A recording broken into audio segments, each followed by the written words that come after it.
Here are more teacher appreciation cards using die cuts differently and presenting a new tool, well, new to me anyway.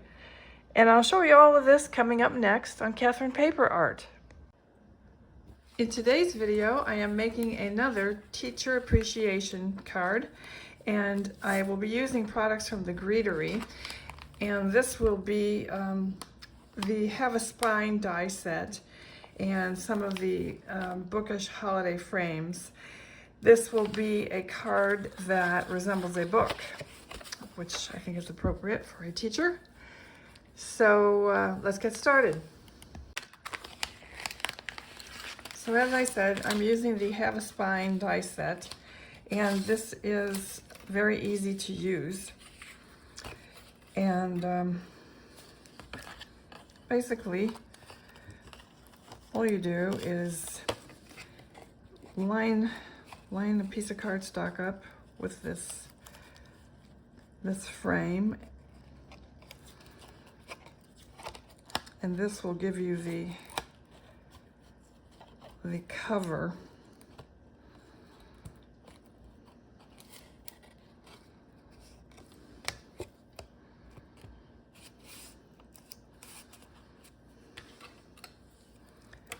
This piece gives you the spine.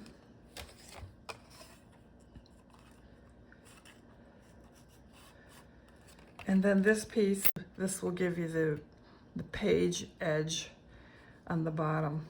So I'll go ahead and cut these and be right back. Okay, I have my card front in the Misty stamping platform, and I've positioned where I want the stamp to be. And I've also positioned where I want my text to be.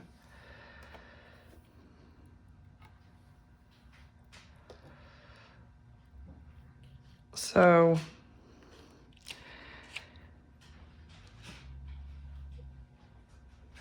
I can see that I am about 1.25 inches over, and I'm about even with the 4-inch line there.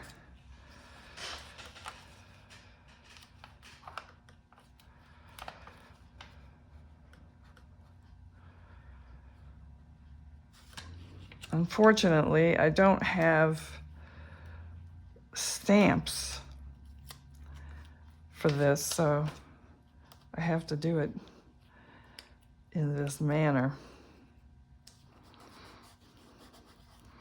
And now when I come back, I'll know right where to put my card so that I can stamp it and then heat emboss it. So I want to talk briefly about this Foil Quill product from We Are Memory Keepers. It's been out for a while. It's new to me though, and this has been a lifesaver. The product that I have here has 3 different size nibs, and I needed it for this fine point nib. I was struggling with the Hebrew fonts because I don't have stamps for these, and I wanted to emboss them because I had used the filigree stamp from the Greetery, which is really pretty. But so I was struggling with the Hebrew fonts, and I had my little cheat sheet, and I manually embossed it with my little paper tool here, but I had no way to emboss this easily. So what I ended up doing was just ultimately I took my tool and dipped it in the Versamark ink 1 by 1 and put the embossing powder on it and went to the next letter and went to the next letter, so on and so forth, and sprinkled the embossing powder on it and heated it up that way. And then you can see my embossing here got wrecked because this had already been embossed and it got overheated from doing this. And this just came out really sloppy looking anyway. And it just was a mess. And I was really at a loss for what to do. And that's when I found this Foil Quill tool. So I said, well, I'll buy it and give it a go. And what a lifesaver this has been. I mean, this is so much nicer than this. You can see the huge difference. And I did the same process, really. I mean, I used my little cheat sheet and manually embossed my paper because I like the effect and I like the way it feels. And then I put the gold foil underneath and traced over it. Now, I could probably have used just the tool on the foil, but I didn't want to press so hard in case I were to ruin the tool. So I said I'll just hand emboss it first and then use the tool and fill in the embossing channels with the gold. And I really like this tool.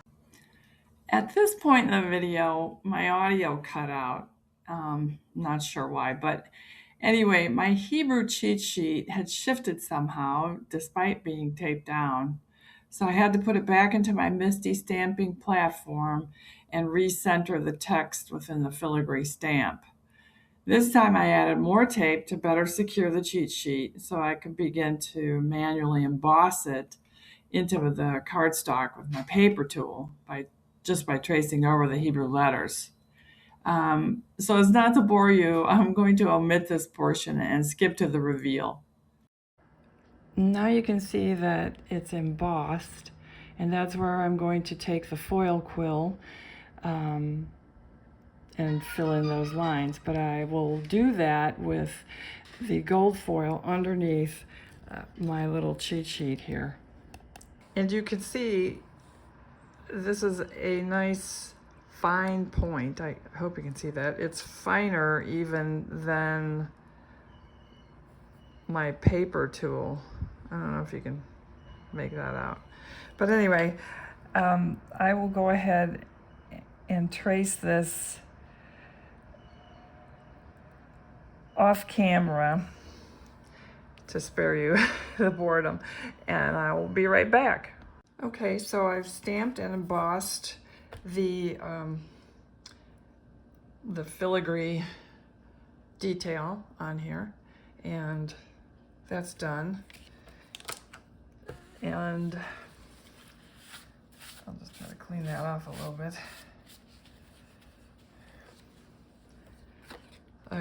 I went with a gold tinsel, it's a Ranger embossing powder, because trying to match the gold foil is not real easy. And that actually was because I had such a problem with my first one. So I decided to be consistent and do all the cards the same. But I think it looks pretty good. Now, I did have to redo the spine for this because my husband decided, well, he suggested that I add gold for the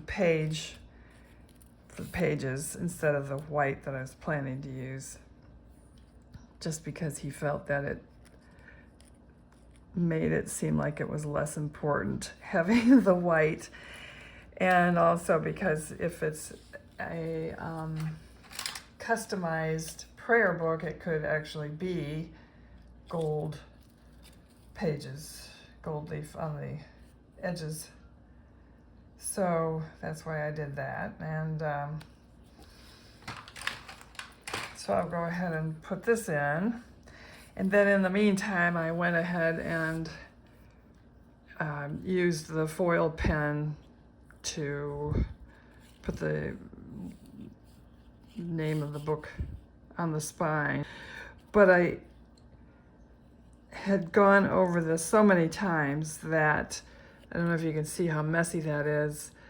I'd erased it so many times or gone over it so many times that my poor little foiling pen just couldn't get through those ridges. So what I'm going to do to fix it is use my gel pens and just simply draw over some of those areas. And it's passable to do it that way. There's really no other way to do it because I mangled it up so bad. But it's okay. There's always a way to fix your mistakes.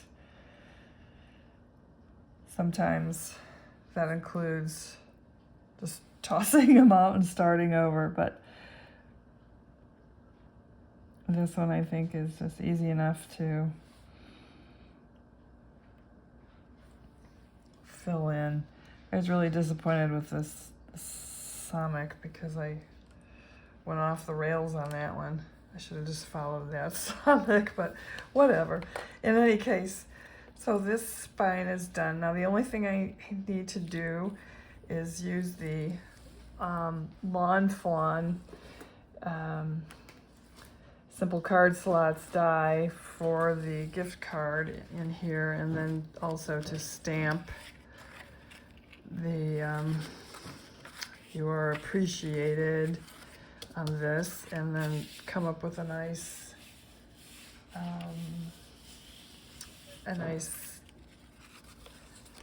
inspirational stamp here. So I'll look for something off camera and I will be right back. Okay, I have my third sentiment, and I actually had to cobble it from 2 different sets because I didn't have a third sentiment that was appropriate.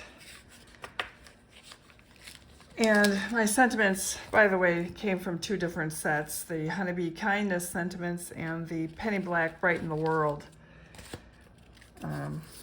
So anyway, this book is ready to be assembled. But before I do that, I will finish this last book. And I have all of the pages ready. What I don't have is the spine. And for this, I am just going to use my Foil Quill pen and just, I'm going to make the title of the book, I'm going to simplify it and just put on here, well, I'm just going to put Chumash on here in Hebrew. That just means basically Bible. Well, I have 5 books of the Bible. So I will do that and be right back. Okay, the first pass looks pretty good. I don't think I need to do much but a little bit of cleanup.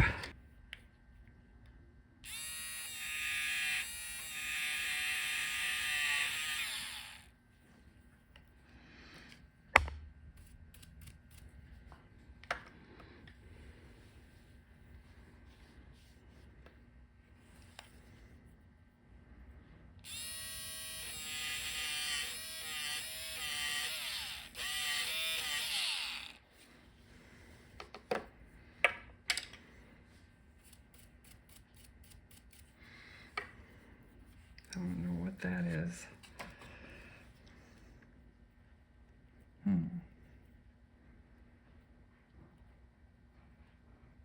Crumb. I don't know what that is.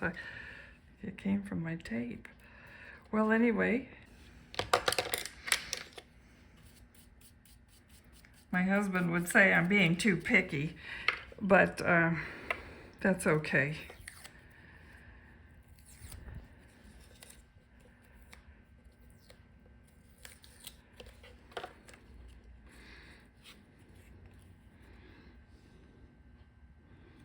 I just wish I didn't have this spot. It almost looks like embossing ink or something. I don't know what it is, but anyway, well, that's that. Now I will emboss it with some of the filigree details from the Greetery set, which I have right here. So I don't know. Maybe I can hide that with one of these things. We'll see. Well, anyway, I'll noodle with this off camera, and then I'll be right back. Well, now that I've already assembled one book, I've decided that I should have put just a blank page in between this vellum sheet and the gift card sheet, because you can read that right through it, and it makes this look unimportant. So I'm going to fix the one I've already glued together and cut out just a blank page, and this is just bond paper. So I will do that for all of these and be right back. So if you aren't aware, once you tape your tape, actually tape or glue, depending on the type of glue, but once you tape your cardstock together, and let's say you make a mistake or you want to make a change, like I want to put this in here, if you use some alcohol, just some isopropyl alcohol, you can lift up your paper like I did and make changes. Now, it happened that when I did this initially, the page here was a little too long and it was sticking out, so I trimmed it back. Nobody's ever going to notice, and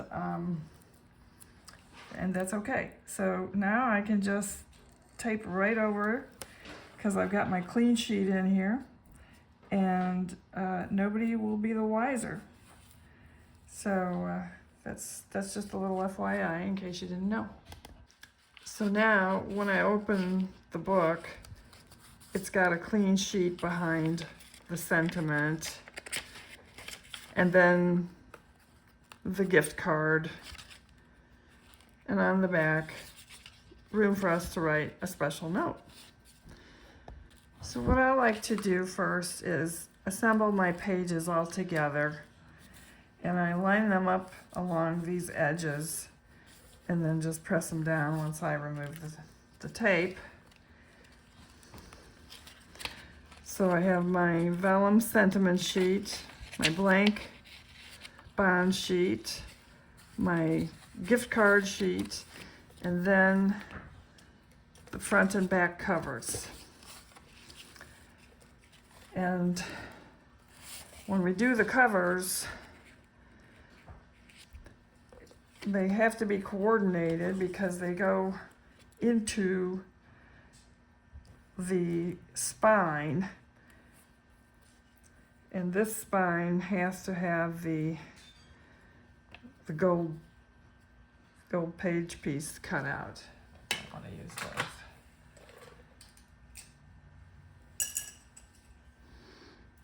So again, I'm just going to follow this.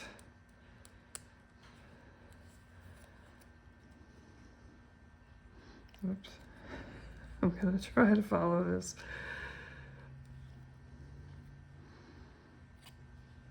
Well, I'll do this off camera. I can't do it while the camera's in my way.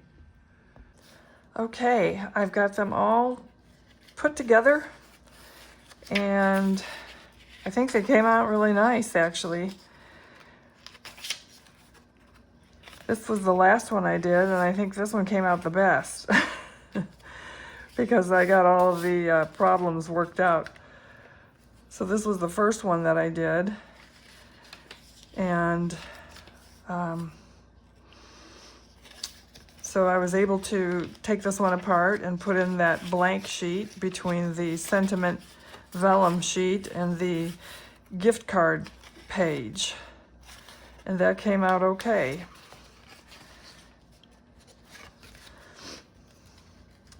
And they all came out really nice, I think. I don't have the gift cards. It would be nice if I did. That way you could see the whole finished project. But anyway, I realize this isn't going to be a project for everybody, but this will at least give you the idea that you can use your die cuts differently by turning them over and using the back side, and you can burnish them and make them look almost as good as they do on the front side. So you get a little more mileage out of your stash. So I hope you liked this video, and if you did, please leave us a thumbs up. Thank you for watching.